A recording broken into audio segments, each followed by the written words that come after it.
Passamos a apresentar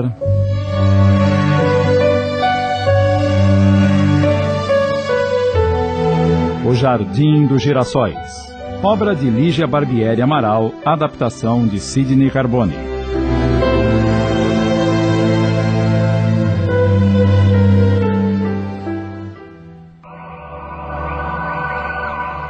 Lenita e as crianças estavam tão deslumbradas com a beleza e a tranquilidade do local que nem perceberam que, sentada sob um dos caramanchões, uma pessoa os observava. Somente quando estavam quase frente a frente com essa pessoa, Lenita se deu conta da surpresa que os aguardava. Tia Geninha! A senhora levantou-se e foi de encontro a eles de braços abertos. Lenita, querida, que bom vê-los aqui! Juliana e Felipe se entreolharam surpresos enquanto as duas se abraçavam longamente. Nossa! Mas a senhora parece que remoçou uns 30 anos. Essa é uma das vantagens de viver na espiritualidade, querida. Aqui podemos escolher a idade que queremos aparentar. E eu escolhi ter 60 anos porque foi a idade em que me senti melhor, tanto em termos de amadurecimento quanto em termos físicos. Eu me lembro da senhora bem velhinha, da época em que a Lenita se casou com meu pai. A senhora conhece meu pai? Pode me levar para falar com ele? Tia Geninha trocou um olhar com a enfermeira e respirou fundo, como que tentando escolher as palavras para não desapontar os sobrinhos. Na verdade, foi para conversar sobre isso que a providência divina nos deu a oportunidade desse encontro. E também pelo merecimento de cada um de vocês, é claro. Como assim? Bem, logo após o desprendimento do corpo carnal, é raro a pessoa que desencarnou poder se comunicar com os seus familiares, já que tanto a pessoa quanto seus entes queridos, em geral, se encontram ainda bastante perturbados emocionalmente nessa fase. Mas como vocês são pessoas que procuram se dedicar sempre à prática do bem, gozando, portanto, de merecimento perante as leis divinas, e como estivessem muito preocupados com o estado de Alberto, Deus permitiu que viessem até aqui enquanto seus corpos de carne dormiam para conversar comigo sobre ele. A senhora já morreu? Dentro da sua concepção, sim. Quando eu deixei a terra, você era muito pequenininho. Por isso não se lembra de mim. Mas, na verdade, ninguém morre. As pessoas apenas vão viver em outro lugar quando termina seu período de aprendizado na Terra. Assim como o estudante que passa para a faculdade quando termina a escola. Você me entende? Mais ou menos. Por que é que para mudar de escola as pessoas precisam morrer? Ele ainda está muito impressionado com a morte do pai, tia Geninha. Mas confesso que também não consigo entender por que as pessoas precisam morrer para continuarem vivas. Meus amados, a única coisa que morre é o corpo de carne, jamais o espírito que habita dentro dele. O pai de vocês continua vivo e só foi embora da terra porque já tinha terminado a tarefa que havia se comprometido a cumprir antes de nascer. Cada um de nós tem uma tarefa e um tempo para cumpri-la. Ninguém vai à terra só para passear. Eu não concordo com a ideia de que meu pai tenha terminado essa tarefa de que a senhora fala. Ele ainda queria conquistar muitas coisas no trabalho dele. Ainda precisava ensinar mais um montão de coisas para nós, que somos seus filhos. Será que não? Será que todas as sementinhas que ele precisava plantar dentro de vocês já não estão plantadas? Afinal, pelo que posso observar, tanto você quanto seu irmãozinho são pessoas bastante maduras e equilibradas, apesar da pouca idade. Isso é verdade, tia Geninha. Tanto um como o outro possuem um caráter fora do comum. Alberto sempre se preocupou em conversar muito com eles, em passar-lhe valores, bons exemplos. Mas onde está o meu pai? O pai de vocês está se recuperando aqui neste hospital. Mas como eu já expliquei, vocês ainda não podem visitá-lo. Mas nem um pouquinho. Eu prometo que só vou olhar um segundinho para ele. Você já imaginou se ele acorda justamente nesse segundinho? Como é que você vai explicar que ele já morreu e que você não vai poder ficar aqui ao lado dele? Ele está dormindo desde o dia do acidente? Sim. Em geral, as pessoas experimentam uma fase de torpor após seu desligamento do corpo. Essa sonolência, que é mais uma prova de amor de Deus por nós, impede que haja um sofrimento muito grande no período imediato ao desencarne. E quando ele vai acordar? Não podemos precisar quando. Acreditamos, porém, que o efeito do magnetismo espiritual que o fez adormecer já esteja quase no fim. E nós vamos poder esperar? Eu vou ficar aqui, até ele poder me ver. Não é bem assim, Lenita.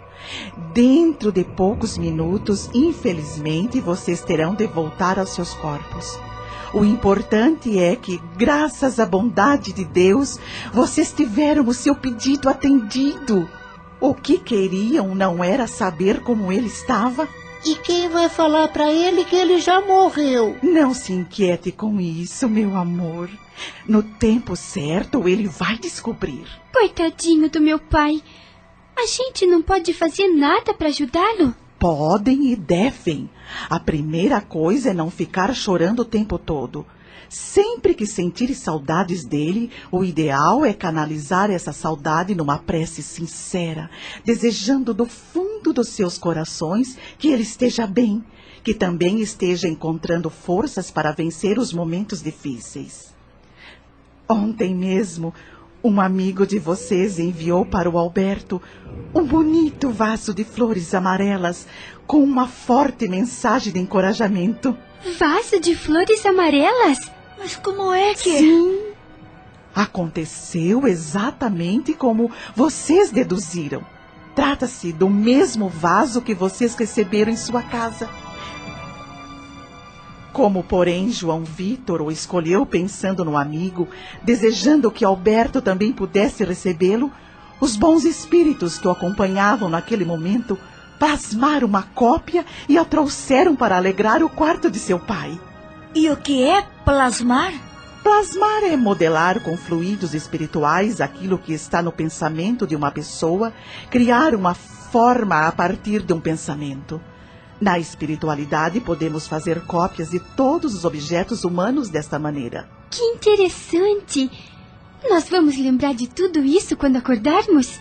De tudo acho um pouco difícil, mas certamente esse encontro ficará de alguma maneira gravado na memória espiritual de vocês. E quando poderemos voltar? Tudo só vai depender do merecimento de vocês. Se conseguirem manter seus pensamentos elevados, trabalhando sempre no bem e emitindo vibrações de paz e resignação, poderão voltar muitas vezes. Se fizermos tudo o que a senhora falou, poderemos voltar todos os dias? Querida, você precisa entender que a missão de Alberto na Terra terminou, mas que a de vocês continua. É claro que os laços de amor construídos ao longo de todos esses anos de convivência não se romperão de uma hora para outra. Contudo, você precisa ser forte o bastante para construir uma vida independente do Alberto. Ele também terá trabalhos a fazer e, sobretudo, muitas coisas a aprender aqui no plano espiritual. Não seria bom para nenhum dos dois caso se mantivessem fixados um no outro o tempo todo. Portanto, para o bem de vocês dois, procure pensar em outras coisas, aproveitar a sua oportunidade de crescimento e aprendizado na Terra. Pode ter certeza de que nós estaremos cuidando bem do Alberto enquanto isso. E quem cuidará de nós? Eu estarei ao seu lado, querida. Você sentirá a minha presença. Bem, o tempo se esgotou. É hora de partirem. Que tal se fizermos agora uma oração de agradecimento ao Pai, pedindo-lhe pelo rápido restabelecimento de Alberto? Dizendo isso, ela tomou a mão de Lenita, que segurou a mão de Juliana, que por sua vez agarrou a mão de Felipe, e a enfermeira Elisa fechou a roda. Querido Pai de amor e bondade, Nós te agradecemos por esta oportunidade de podermos estar aqui reunidos por amor ao nosso irmão Alberto e te pedimos, Pai, que ele possa acordar em breve, sem mágoas ou revoltas, conformado e restabelecido, pronto para iniciar mais uma etapa do seu desenvolvimento espiritual. Quanto a nós, Senhor, que possamos retornar nossas tarefas com alegria e resignação e dar de nós o melhor possível para que um dia possamos voltar a conviver juntos na espiritualidade maior, na mais completa harmonia. Assim seja. Após a emocionada prece, embora nem Lenita nem as crianças pudessem perceber, o local havia sido inundado por flocos azulados que caíram sobre as suas cabeças e penetravam-lhe os corpos, trazendo-lhes uma confortável sensação de bem-estar. Os três então abraçaram mais uma vez tia Geninha e seguiram a enfermeira em direção ao portão por onde haviam entrado, carregando uma imensa paz em seus corações.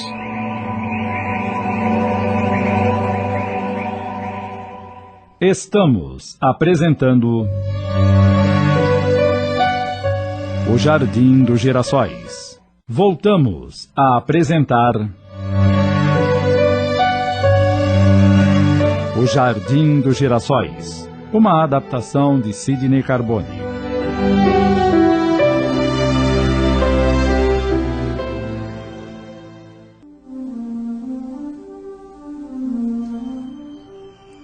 Os mesmos flocos azulados que envolveram Lenita e as crianças após a prece também surgiram no quarto onde Alberto se encontrava e penetraram seu corpo adormecido.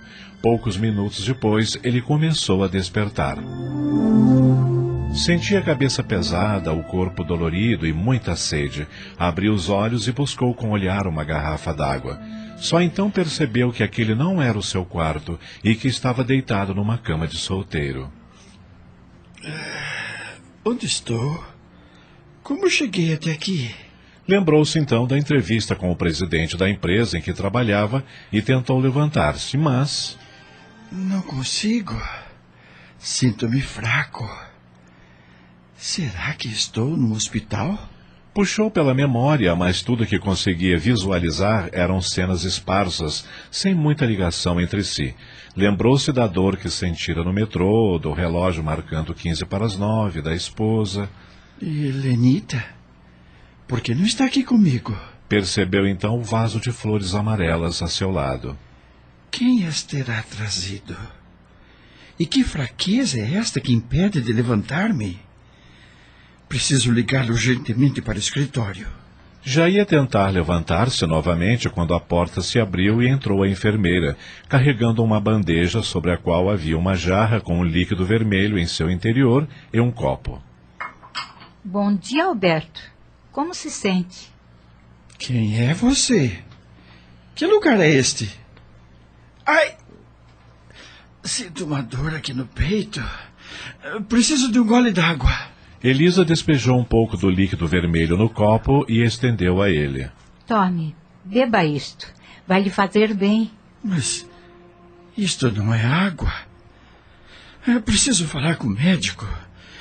Tenho a impressão de que estou prestes a ter um infarto. Beba isto como lhe pedi e volte a deitar-se. Você precisa descansar. E como é que eu vou beber uma coisa que nem sei o que é? Fique tranquilo. É apenas um fortificante. Foi o Dr. Márcio quem receitou. Vamos, beba. Alberto olhou para o copo desconfiado e bebeu o líquido de uma só vez. Até que não é ruim. Mas quem é o Dr. Márcio? Meu médico se chama Augusto Chaves. Será que você não poderia entrar em contato com ele? O telefone está na minha carteira aqui. Onde estão minhas roupas e minha carteira? Por hora, você não vai precisar de nada disso. Agora deite-se e tente dormir um pouco. Como não vou precisar de nada disso? E quem vai pagar a conta deste lugar?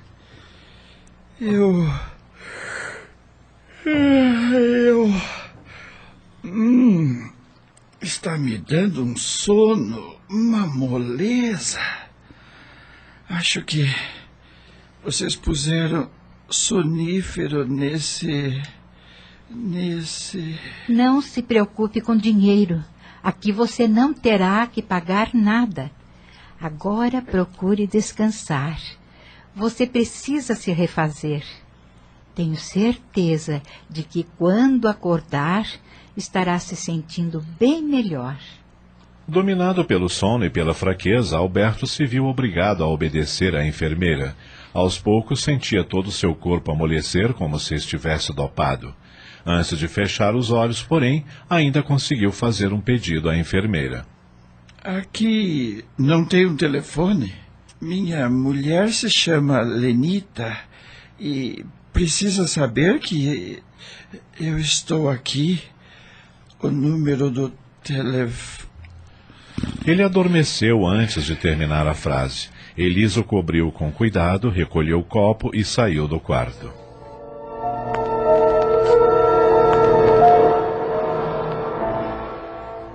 Naquele dia, Lenita, Juliana e Felipe acordaram extremamente bem dispostos. Todos tinham a certeza de que haviam sonhado com Alberto, embora nenhum deles se lembrasse de muitos detalhes do que efetivamente acontecera. Depois de muito conversarem a respeito... Bem, agora vamos tomar o café da manhã. Amanheci faminta. Eu também. Me passe a jarra de suco, Ju. Após o café da manhã, Juliana e Felipe foram tomar banho. Lenita pegou o jornal e começou a selecionar anúncios de emprego. Tinha feito 3 anos de faculdade de letras, pretendia se especializar em português e inglês, mas quando faltava apenas 1 ano para terminar o curso, engravidara de Felipe. Na época, foi a maior confusão. Ela namorava com Alberto havia apenas alguns meses e vivia no Rio de Janeiro com uma tia, a tia Geninha, então uma velhinha já bem caduquinha que era irmã de sua avó materna. Seus pais, Conrado e Celina, viviam na Inglaterra já há 10 anos, onde ele trabalha até hoje como diplomata, e foi um custo convencê-los para que a deixassem voltar ao Rio para completar seus estudos. Embora nunca tivesse experimentado dificuldades com a língua inglesa, Lenita, que sonhava um dia se tornar escritora, não conseguia escrever tão bem em inglês quanto em português. Por isso insistira tanto em voltar ao Brasil.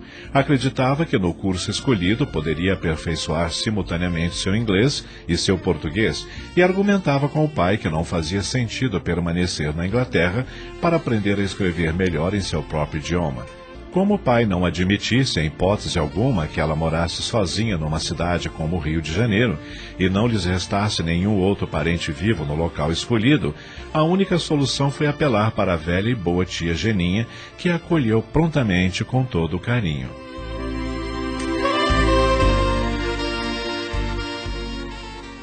Quando Lenita engravidou, tia Geninha prometeu guardar segredo, mas como sua esclerose já andasse bastante adiantada, não foi capaz de manter a promessa por muito tempo. As cenas vividas, então, surgem à memória de Lenita. Ela acabou contando tudo para minha mãe por telefone, numa tumultuada tarde de domingo. Quando voltei para casa naquele dia...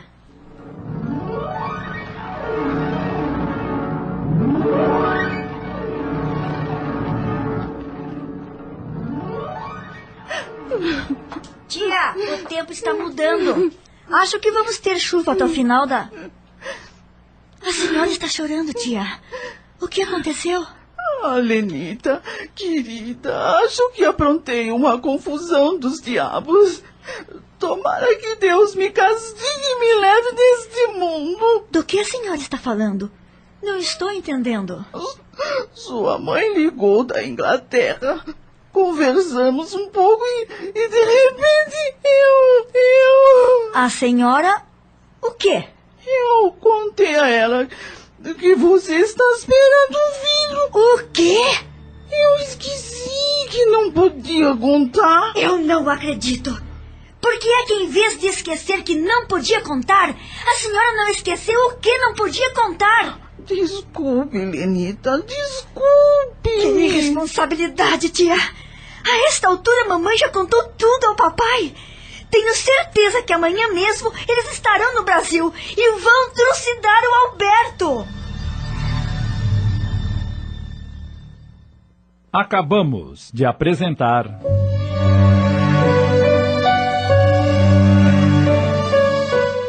O Jardim dos Girassóis, obra de Lígia Barbieri Amaral em 20 capítulos. Adaptação de Sidney Carbone.